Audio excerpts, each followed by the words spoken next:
morning! I'm here na naman. Huwag kayong magsasawa sa mukha ko. Yan. So, tayo ay mag-makeup. Good morning, good morning. Happy Friday! Kain tayo ng oatmeal. Yan, nagbaon akong oatmeal. Pero syempre, samahan niyo din akong mag-makeup. So, kanina nga pala, bago ko pumasok, naglagay na ako ng primer sa mukha. So, ang ilalagay ko na lang today ay yung aking sunscreen. Yan. So, kalat lang natin yung ating sunscreen for today's video. Yan.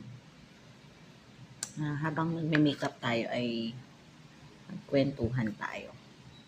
Yan. Ako ay kahapon ay muntik ng maabutan ng ulan. Buti na lang ay hindi. Na pagdating ko sa bahay ay sakalang umulan. Ayan. Tapos, niloloko ko ni Liam.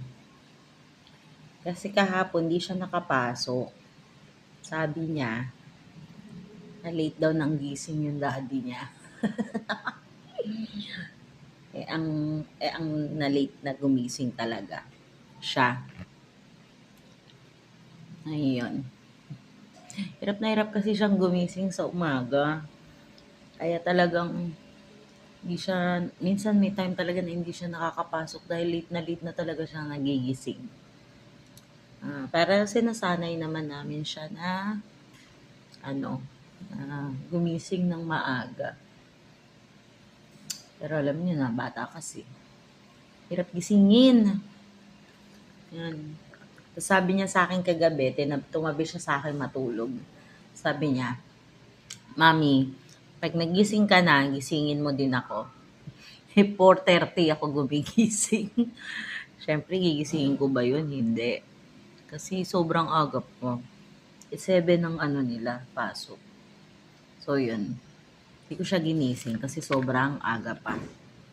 Kaya nagkilay na nga pala ako. Hindi ko pala pinindot yung aking kanina. So, yun nga tuloy natin ang kwento habang ako ay tinatapos ko yung aking pag-makeup.